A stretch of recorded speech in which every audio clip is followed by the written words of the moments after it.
Yay. And welcome everybody. You can mute yourselves if you want, but if you want to jump in with a question, actually, if you've got a question, put it into the chat and maybe it'll be answered during the presentation, or we'll get to it at the end and kind of take all of them at once. So yay, glad you're here. Thanks for logging on. Those of you who are watching it later, glad you're watching it later.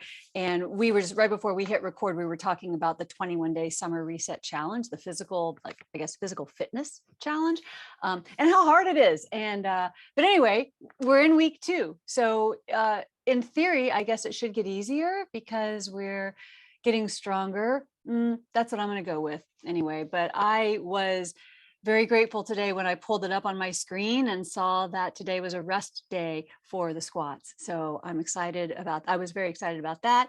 And I'm a bit nervous about the squats for tomorrow when they jump back into the scene. So I'm going to get my screen shared with y'all and let's take a look at week 2.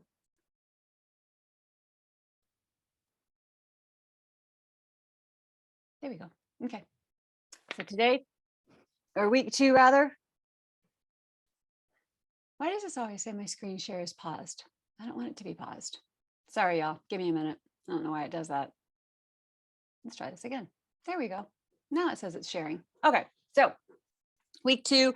If you read the email this morning, you know that this week is all about AMA, and we're going to look at this concept of AMA or toxicity, which is a bit of a loose translation. We're going to look at this concept of AMA from both an Ayurvedic perspective and a conventional medicine perspective, but mostly spend our time tonight on the conventional, the Western medicine view of AMA. Of course, we have a different term for it in conventional circles, but I wanted to say one more thing before we get started. So I don't know if you can you see me? Can you see my little square? So I'm drinking, and I know ice is not nice. Let me just clarify, but this is going to melt really fast. I have gotten, I think, in the last year, I've been chatting this up quite a bit in the programs as well as online. I have gotten completely hooked on Ticino. Ticino is you can get it in tea bags, you can get it in grounds. It's actually a coffee substitute that's herbal, and I get the tea bags though, and I make a tea every afternoon or evening. And because we've had triple digit temperatures here for a week, and it looks like it's going to be that way for a few days more, I've been making it, steeping it hot, and then putting it in the freezer for about 45 minutes, and then pouring it over one big ice cube, which then eventually melts it. So it's chilled when I drink it, but not ice cold.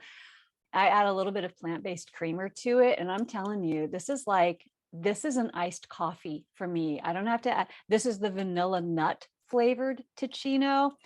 I should probably get a sponsorship from them, but I don't have to add any sweetener to it. It's so stinking good, and it's full of probiotics and prebiotics and all the good stuff that we're trying to invite into our bodies through this program. But I just wanted to throw that out to you. So wherever you are in the country, you can probably find it at a health store. Like we have Sprouts here in Tulsa, Sprouts, Whole Foods, and Natural Grocers, but you can always go to their website and get it online. You can even find it on Amazon, but they make all these different flavors. And I got to say, I'm a huge fan of their mushroom blends. They have a mushroom adaptogen blend that's out of this world. And I pretty much drink those like all winter long. It's just really grounding and grounding and energizing simultaneously, but there's no caffeine. Like I drink them at night. I drink them in the evening, watching Netflix, and they don't keep me up. So anyway, super good stuff. Ticino, it is spelled Teeccino. Teeccino. I think that's right. And it doesn't necessarily taste like coffee, but it is bitter. It does have that bitter taste. And I'll tell you, Molly, what I really like about it. In fact, I get any of my one-on-one clients that are like full on like coffee and they need to get off because of inflammation or cortisol spikes or whatever. I'm always trying to encourage them to, if they can't go to, I'm always trying to encourage them to go to Ticino, because what I find to be the case for most of us is that, yeah, coffee's great for its boost of energy, but we also love our coffee because of how it smells, because of the warmth that it provides first thing in the morning, because of the ritual, because of the heaviness, the boldness, and the big mouth feel, like the big velvety mouth feel that a good strong cup of coffee gives to us. There's just so much ritualizing and emotional memory and emotionalism, I guess if that's a word, connected with coffee, that Ticino so far is the only coffee substitute that I have found that holds that can stand up to that. It's rich, it's dark, it's got a heavier, it's heavier than Earl Grey, right? It's got a bigger mouthfeel to it. It's bold. And I love that they make the grounds, because some of my clients will actually put the grounds in their coffee filter with regular coffee as they start weaning themselves from the coffee. So you can try it with grounds, you can try it in a tea bag, however you like. But anyway, I just want to give a little shout out to Ticino. So if you see me drinking what looks like a nice iced coffee, oh my God, it's so good. Oh, it feels so good in this heat. Oh, sweet mother. You know what it is. Okay, so ama, let's get back to ama. Ama, when you translate it from Sanskrit to English, literally means uncooked. So when we take in substances that, mainly food, but we're going to broaden our thoughts about this in a moment. When we take in substances and they don't get fully processed, they don't get processed correctly, optimally, fully, then we have these incomplete food particles that don't get metabolized. And if they don't get metabolized, they don't get assimilated, and they don't get eliminated properly. And so this accumulated waste, or this accumulation of undigested foods, is called ama. So similar to the Western natural healing idea of toxicity, definitely using air quotes around that because it's very much an overused term. When our ability to digest food becomes impaired, or we're eating foods that aren't digestible, right? And that takes you back to the original 5 to Thrive, where we're looking at things like processed foods, industrial seed oils. We're looking at these ingredients that our body just doesn't recognize because we weren't created to respond to the chemical nature, the industrial nature of these things. We're created to respond to whole foods, God-made foods rather than plant-made foods. So I mean, that's something you could go back and review that if you wanted to, but just either we don't have the ability to digest the food because our agni, right, is impaired, our digestive fire is impaired, or the foods that we're eating, or frankenfoods, the fake foods that we're eating, aren't being digested because they're not digestible.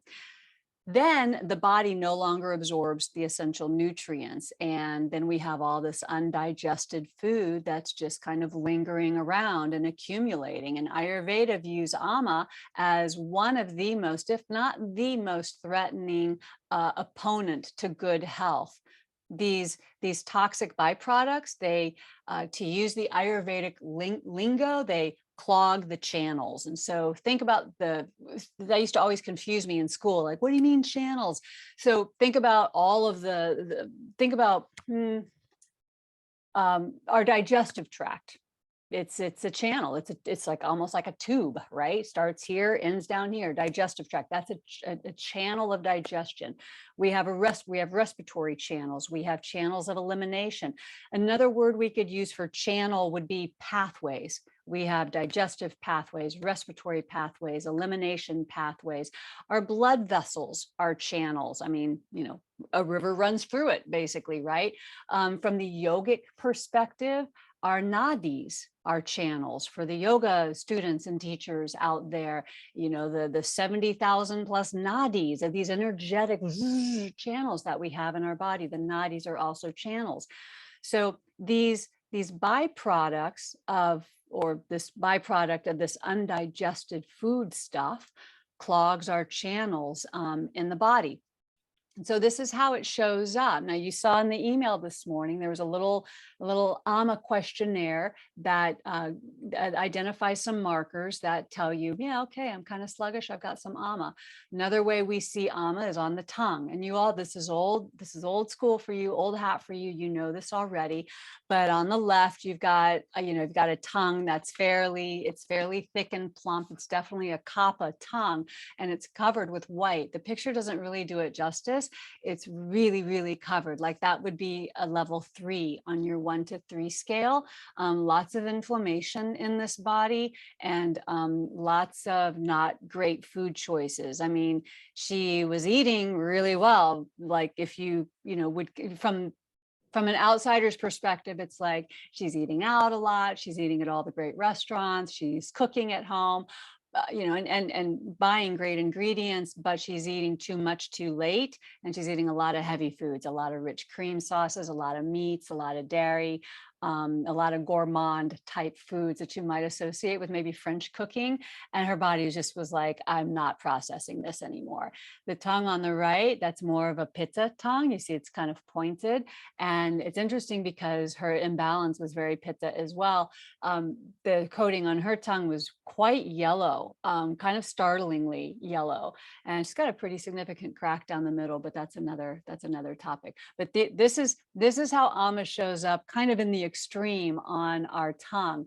I like this shot because here is a very vata pitta tongue with vata. You see the coating is kind of a grayish color, and then the same individual on the right, same tongue, but I think that was 2 months later after using Triphala, which I thought was great. And I think he was scraping his tongue too. But so just, a couple of changes, a couple of seemingly insignificant changes can make a pretty big difference in how we're getting the funk out, so to speak. So the other way that we can identify clues about whether AMA is present in our body is, of course, in our stool. And again, this is going to be review for you all, but what is the ideal poo?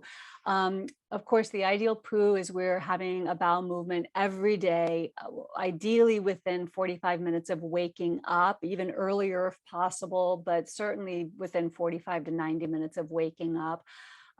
It's in good quantity, it's good quality, it's bulky, it's soft, comfortable to pass, and it passes pretty quickly.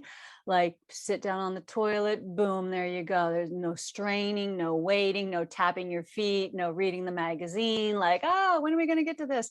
But I mean, you recognize the need to go, and you sit and you go. It's brown, it's shaped like a ripe peeled banana. It floats kind of somewhere in the middle of the water. It doesn't necessarily sink, it doesn't stink, nor does it stick. Right? Those are 3 biggies. It doesn't sink, stink, or stick. And for the win, you get a clean wipe. Now that would be the ideal gold standard, ring the cowbell. Wow, I did it, poo.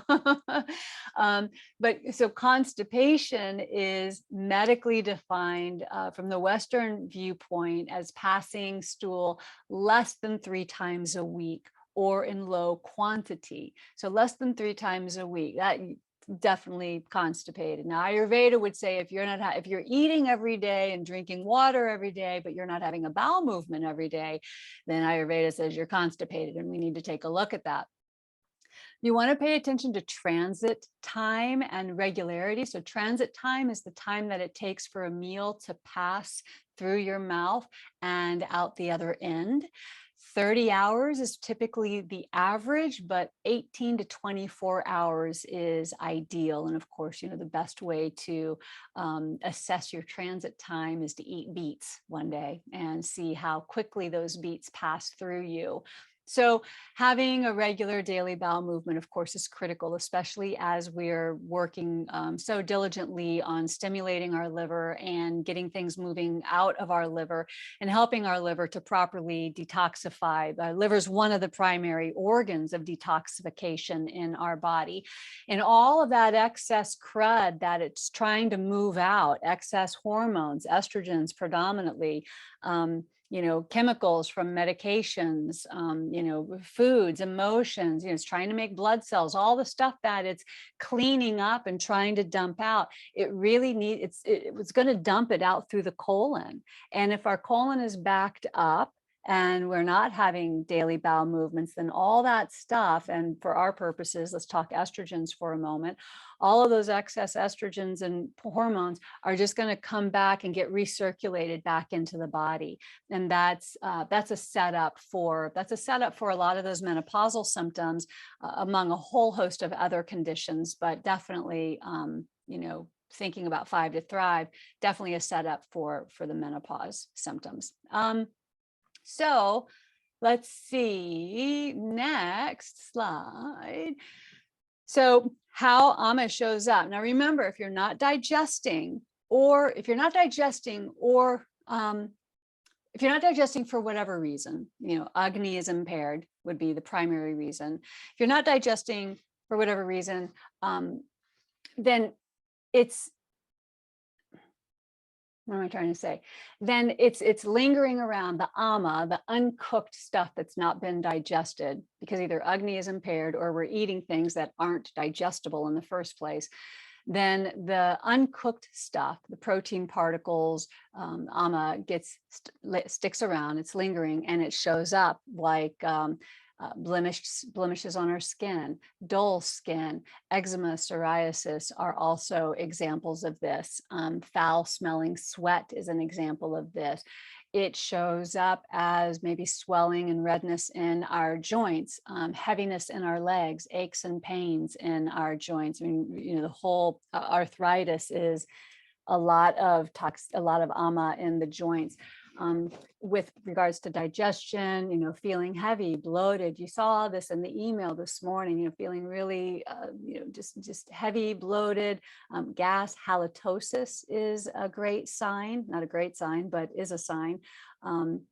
A metallic taste in our mouths. And that's very common when we take pharmaceuticals, particularly antibiotics sometimes, or antivirals will leave us with that metallic taste in our mouth. We're having a difficult time processing all of that.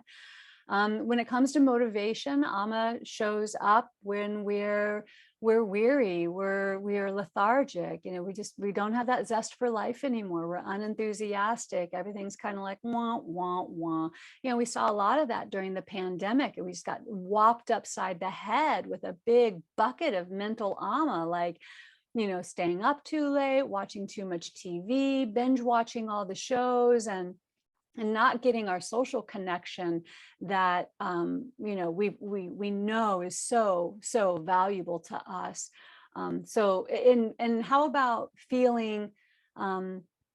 still feeling tired or unrested even after 7 or 8 hours of sleep, just kind of like, man, I can't just seem to get out of bed and get rolling. That's how ama shows up in our motivation or our lack of. So now we're going to switch gears, kind of switch hats for the next several minutes and talk about all of this from the integrative and functional perspective. So this is a quick look at your intestines. What you see here, you've got the small intestines in the middle, and you have the large intestine, or what's called the colon, going around the outside. And a lot of times what I like to do when I'm teaching in person is I'll take a couple of yoga straps, and I think this is a really good exercise. But I use these 8-foot yoga straps, and I'll take 3 of them and I'll just tie them together from end to end and then toss them, put it out onto the floor so you can see what 24 feet looks like. And of course, your intestines aren't this this wide or thick, obviously. It's like a curly Q straw in your belly. You've got 22 to 24 feet of just your small intestine. And you can see on the screen how it's switchbacked and coiled up and circular around. And all of that pile of your intestines gets put into what pretty much amounts to a 12-inch mixing bowl, right? Right here in your belly. And there's a lot of opportunity, as you can see from the coils and the nooks and the twists and the turns. There's a lot of opportunity for stuff to get caught in those turns. On the outside, you see your colon. So you've got your ascending colon, which moves up the right side of your trunk, transverse colon, which moves right across just below the diaphragm, and then the descending colon, and then out the anus. Now, something to keep in mind is that all this talk about the microbiome over these 3 weeks and our gut microbiome. Now, we've got microbiome all over us, right? Because we're really only like, just a few percent human. The rest of us we're just really a giant big bucket of bugs. And we have a little bit of human DNA. But when it comes to our gut microbiome, I mean, your GI tract starts in your tongue and it ends at the anus. So you've got all this area of gut microbiome. Most of our biome, most of those microbes, most of the bugs live in the colon. Most of them live in the colon. So another reason it's so important for elimination to be happening on the daily, because if it's not happening on the daily and we get a mix of both good and bad guys in the colon that aren't moving out, like the bad guys moving out and processing and digesting all the stuff that they do to flush out, then the microbiota can actually shift up into the small intestine. And that's where we come up with this, it's becoming so much more common these days, this condition called SIBO, small intestinal bacterial overgrowth. And that's not just an overgrowth of the bad guys, that's an overgrowth of the good guys too. They've left the colon, they've been essentially like pushed up out of the colon back or up into the small intestine because the colon's not working properly. And typically constipation is a setup for that kind of a condition, and ain't nobody got time for SIBO, let's just say that. So that's your gut, or that's your, I shouldn't say your gut, that's your small and large intestine. So now I want to introduce you to something called tight junctions. So our gut lining is permeable. Okay. The gut lining, the mucosal wall of our gut of our GI tract is permeable. So things can kind of come and go, but it's selectively permeable. Okay. The epithelium is a single layer of cells they're column shaped. So all these guys here, this is like it obviously doesn't look exactly like this, but it's really magnified for your viewing pleasure.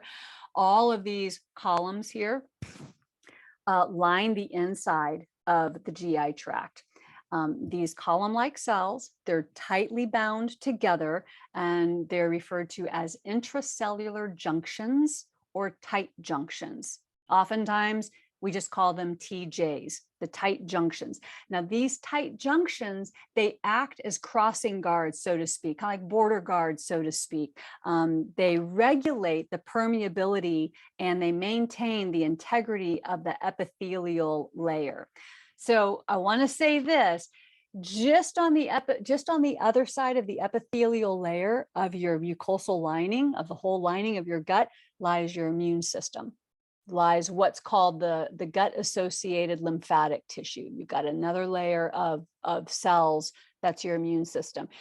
Our gut and our immune system are like this. They're like this. So, and I'll tell you, the lining of our gut that separates everything that's going on inside the GI tract, all of the acids, all of the foods, all of the fake foods, all of the chemicals, everything that's going on inside the GI tract is separated from the immune side of your, the gut-associated lymphatic tissue by a lining of cells that is as thin as a strand of hair. It is that thin. It is amazing. I can't even, I mean, my lid is completely blown. I can't even believe how complex we are, how complex, and how it's possible that we're even all still upright and vertical. Our bodies are just so complicated and so fascinating, so complicated and so fascinating. Okay, so these column-like cells, all those little tall column cells, the TJs, the tight junctions or the intracellular junctions, they're tightly bound together. They act as crossing guards to regulate permeability and maintain the integrity of the epithelial layer. When these, and it's these tight junctions, so you can see them here, these little purple guys, when these tight junctions determine whether and when to open the gates, it's up to them.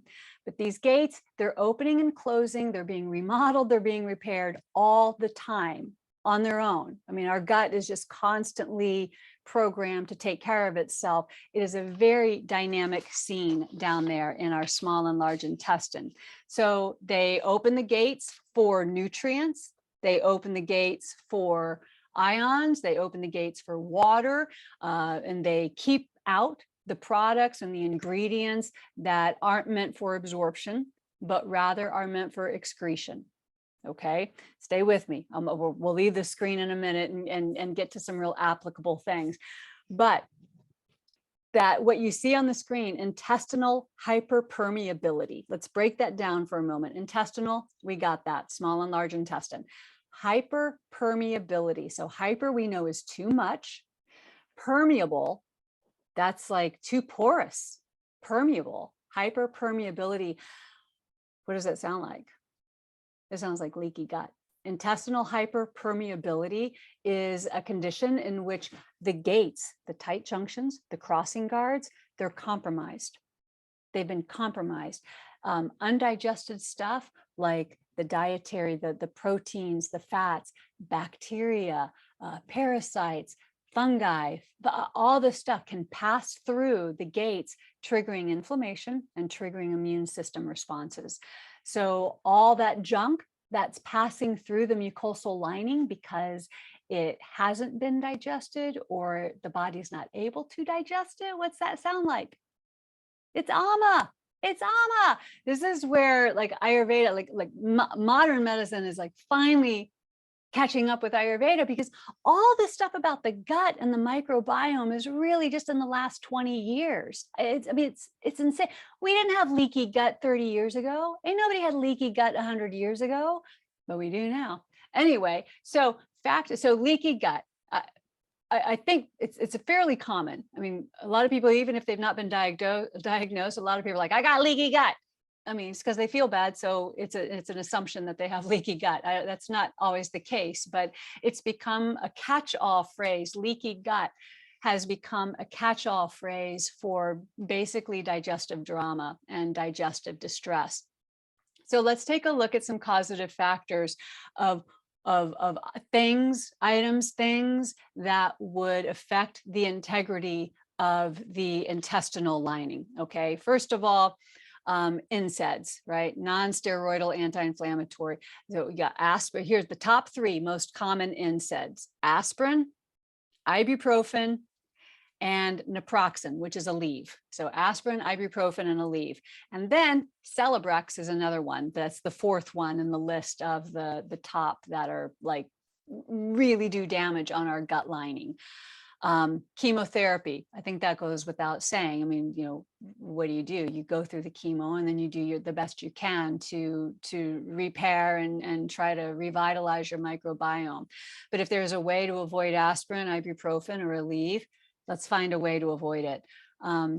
Antibiotics. Now, this is one that it's been getting a lot of press in the last 10 or 15 years because we, you know, medicine scientists, I'm not a scientist, but we all have a better understanding of the damage, obviously the good that antibiotics do. Don't get me wrong, I'm not bashing antibiotics at all. But we also know that they do an incredible amount of damage, as at least 30% and as much as 70% of antibiotic prescriptions in the US are unnecessary, according to the CDC. We have an overabundance of prescriptions. It's all too fast that we're like, I need an antibiotic. 50% of the antibiotics in the US are used in cattle feed. Just one more reason that I strongly encourage you, at least for the program, to lay off the meat. And when and if you do eat meat, make sure that it's junk free. And then just 5 days of a broad spectrum antibiotic can permanently wipe out up to a third of our gut bacteria. So good guys and the bad guys, right? So when we go on the antibiotics, a lot of it's like dropping a napalm bomb in our gut. And a lot of that, most of that can be built back up. I mean, it takes time, but it can be rebuilt. We can re-inoculate, we can repair, right? But just 5 days oftentimes will permanently wipe out, can wipe out up to a third. That'll never come back. Kind of like, going extinct, and then it's gone for good. So another causative factor would be PPIs, and I mean GERD in general, because too much acid is not a good thing, but then PPIs are the other end of the spectrum, and they're certainly not a good thing on long-term use. There's a time and a place for sure, but in the past 5 to 7 years, studies are identifying that overuse and long-term use of PPIs, which we all know are used to reduce stomach acid, proton pump inhibitors is what that stands for, are resulting in the development of allergies. This is crazy. This is recent. This is in the last 10 years that this research, this information is known to us. So research shows that people that are prescribed these PPIs are twice as likely to be prescribed anti-allergy drugs in the future. So if you know anybody who's like, hey, I think I'm allergic to, fill in the blank. I've never been allergic to this before. Now I'm allergic to dairy. Now I'm allergic to, you name it, nuts or almonds or peaches. I'm allergic to peaches. I never had a problem with peaches. So that could be something to look at. So in this research, the researchers also found the risks were especially heightened in women and people over 60. So that's something to post-it note in your head and think about that. The use of antacid drugs is so widespread. So we're talking like Nexium, Prilosec. I mean, so there's a lot of over-the-counters, of course. I mean, even all the way down to Tums and Rolaids, Pepto-Bismol. But the prescriptions, the Protonics, the Prilosec, the prescriptions. I mean, my goodness, I have a client who she's been on and off on Protonics for, a decade. It's just. And she doesn't want to be on it. And so she takes herself off of it, without talking to her doctor, and then her stomach goes crazy, and then she goes back on it. And it's such a seesaw and such a roller coaster. And I hate it. I hate it for her.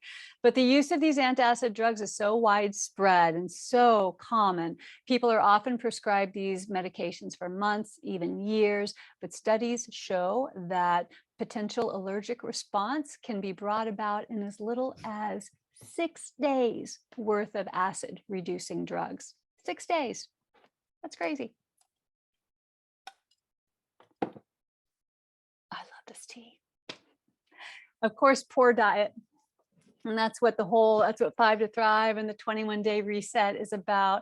All of these items, these ingredients on the screen are associated with direct changes, absolutely associated with direct changes in the microbiome that lead to compromised integrity. And we don't want compromised integrity, because what happens when there's compromised integrity, the tight junctions start breaking down.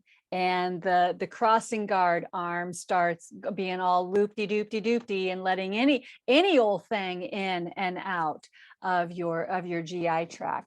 And that term is intestinal hyperpermeability, or just, leaky gut has been kind of we've hijacked hyperpermeability and just call it leaky gut.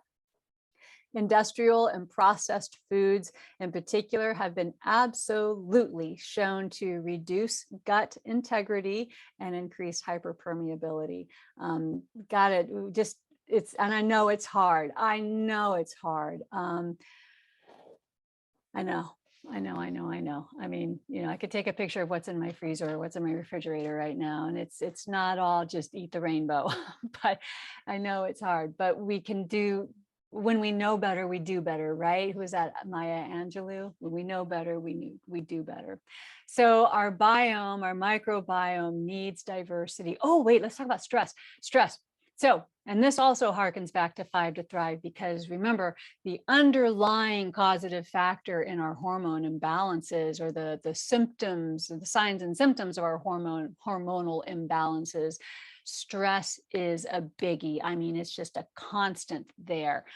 Stress, and if you go back to last Monday's email, the first email that kicked it off, I talked briefly about the gut hormone connection, the gut brain connection, gut immune connection, gut and stress, like this, right? I mean, we all know that 70 to 80% of our serotonin is produced in our gut. Serotonin is the feel-good hormone. And if our gut is out of whack, our serotonin is out of whack. But our gut has a direct line of communication with our brain through the vagus nerve, right? So if the brain's out of whack, then the gut's out of whack, and vice versa. So it's these two, the gut and the brain, they're on their cell phones all night long, like teenage girls that can't stop texting one another. But stress alters what's growing in, and stress alters what's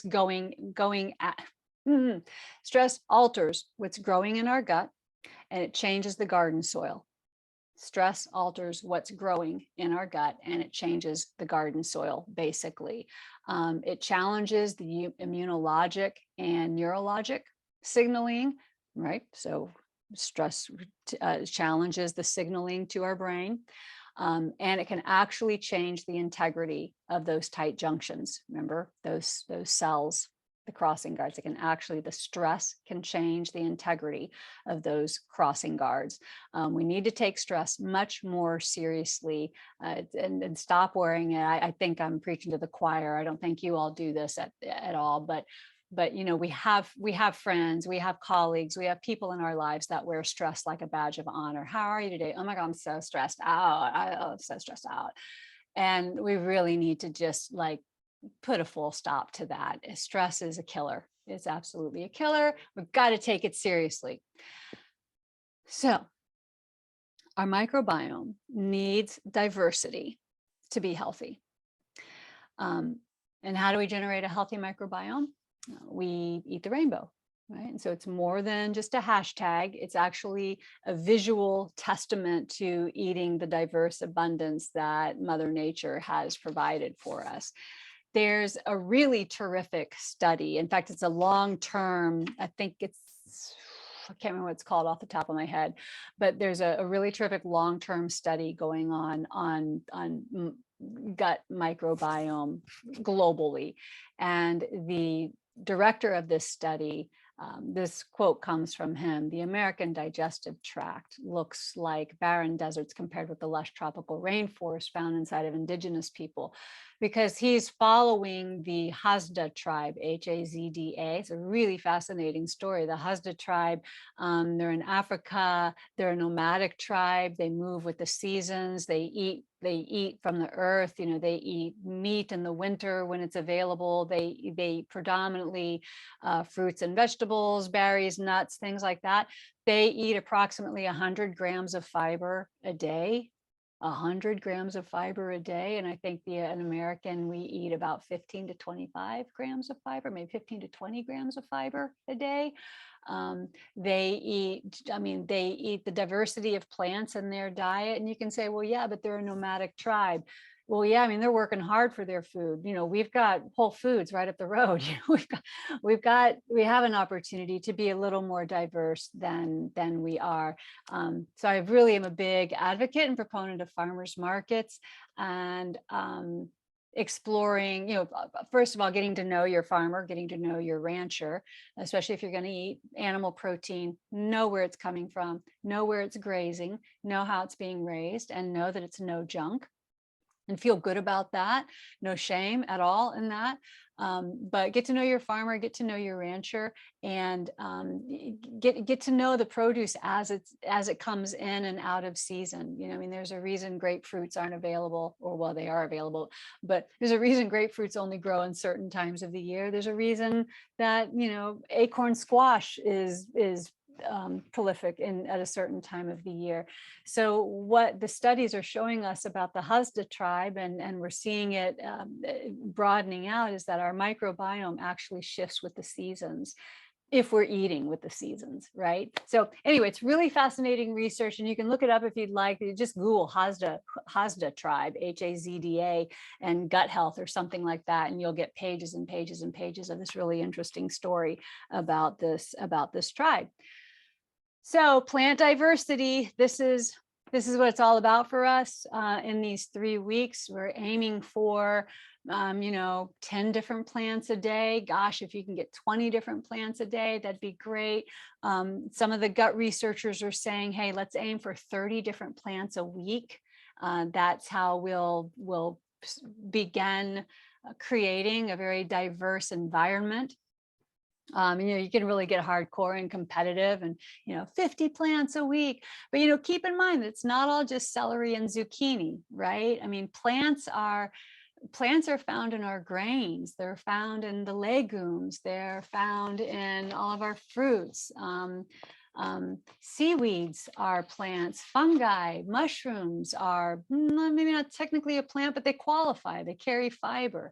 So the goal is not necessarily, the items, the recipes in the manual, I tried to get away from a lot of the Ayurvedic, you can do the community cleanse if you want Ayurveda food, but I try to get away from a lot of the Ayurvedic inspired recipes and just bring on board more interesting recipes, leaning maybe a little more towards the Mediterranean style diet. And again, that's another great little rabbit hole you can jump down. Just type in blue zones, and you'll see that there are 5 or 6 blue zones around the globe. And these are the people who are living long and healthy and happy and having joyful lives. And meaning researchers, have been studying how they're doing it.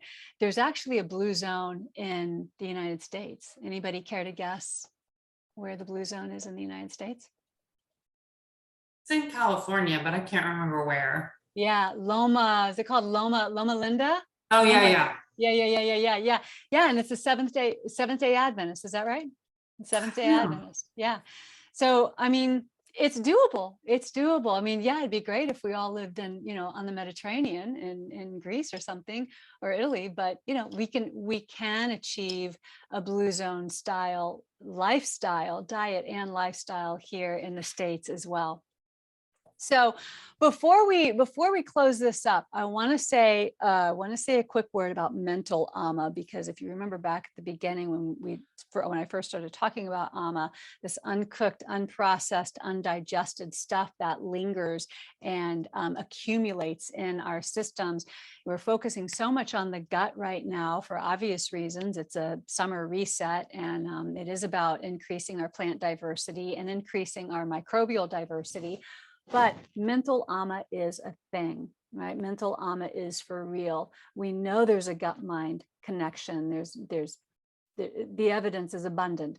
And when we have mental ama, what it looks like is maybe resentment or frustration, perfectionism, negative thoughts on autoplay, just that constant tape just going over and over and over, nightmares, inability to sleep, inability to turn our mind off when it's appropriate to turn our mind off, lethargy, dullness, that shows up, like that's mental ama as well. So in the Ayurvedic texts, there's a solution for mental ama, and it's silence.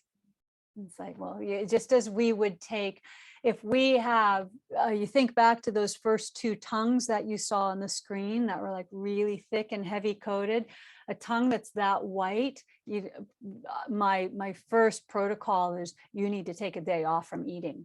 and nothing but, ginger tea and broths. And it's not like, you have to, you can have like brothy soup, but it's got to be spicy, brothy stuff, and just do liquids for 1 day a week to start giving your GI tract a break and stimulating your pilot light to start burning that stuff off.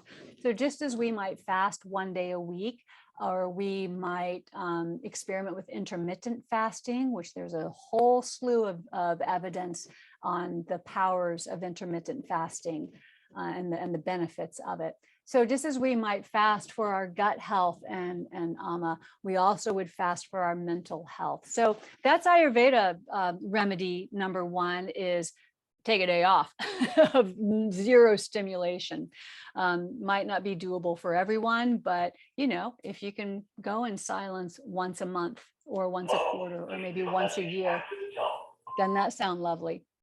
So we can get better or we can get bitter. So I want to finish that up with how we can keep toxic buildup at bay. Okay, a couple of practical aspects, a couple of practical things you can do.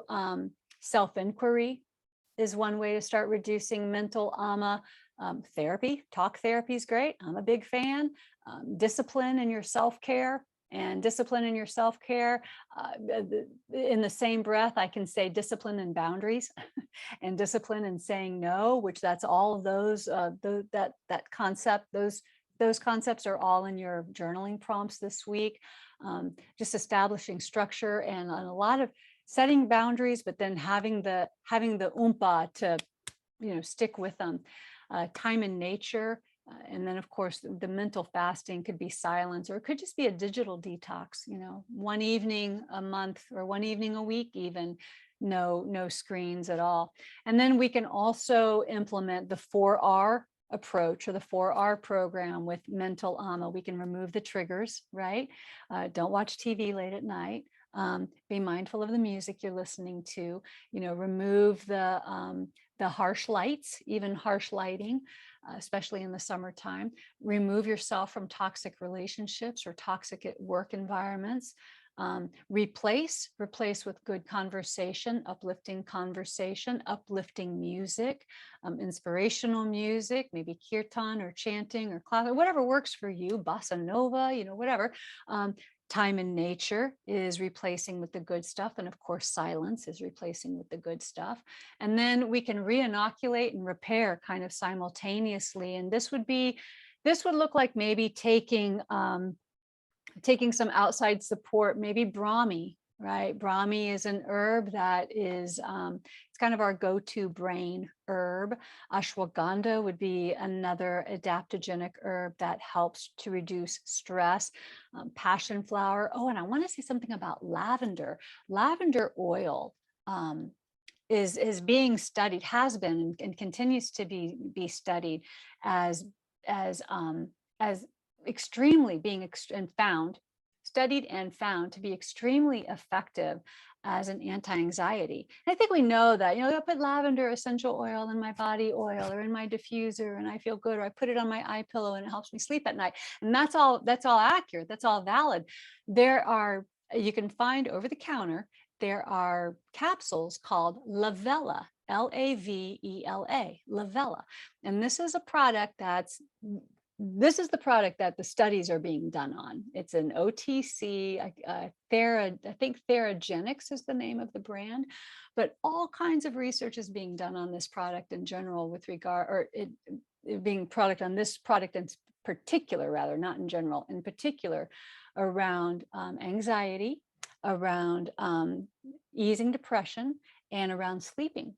So, another way to reduce or re-inoculate and repair mental ama is to give yourself a little outside help if necessary. If you have any questions about any of those, just pop me an email. I'm happy to put you in the right direction to look at any of those supplements if you think they might be right for you. And that's it. That's what's happening. That's what's going on. So you've got your Agni from last week, got to keep your fire strong. And you've got some protocols on what you can do if you've got variable Agni or too high, too fiery, or too low, too sluggish. And this week is all about the ama and removing the funk. And of course, we're diving in with continuing with the allotonic. We're upping the liver balance tablets to 2 twice a day, and keep taking your triphala, because we got to make sure we keep moving all this stuff out, because the upping to 4 liver balance tablets a day is going to like yeehaw to the liver. And we are starting today. We started 2 cups of the liver detox tea, and I did the life hack. I made 2 bags in a big thermos, and I just sipped that between lunch and dinner. That was my sip. So I just did that while I was at work, and it was fine. So you can do that to kind of expedite that. Be mindful of your bowel movements this week. For some of you, maybe they'll become more copious as liver's getting stimulated. Doesn't necessarily have to be that way, so don't be startled if it's not. But if it does, that's okay. If it starts to get too runny, then a couple of things. You could back off the triphala, maybe just go down to a half a tablet, or if you're taking 2, go down to 1.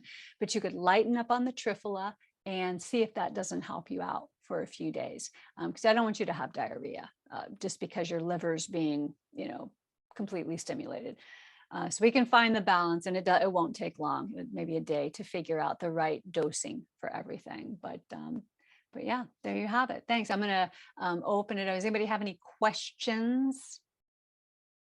We've got a couple of minutes, and I would love to take your questions if you have any.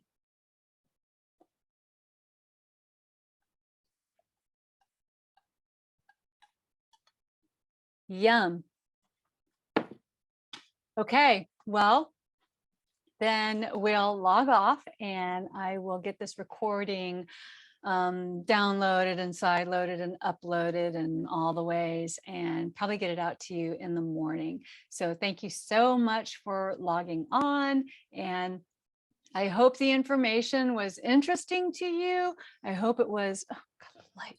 I hope it was interesting to you. I hope it was informative without being too spastic and without being too all over the place. I try to keep it streamlined, but it's so fascinating to me. Oh gosh. So that's it. Y'all have a great night. And again, thanks for logging on, and I'll see you tomorrow. Thank you. Bye. Thank you. Bye.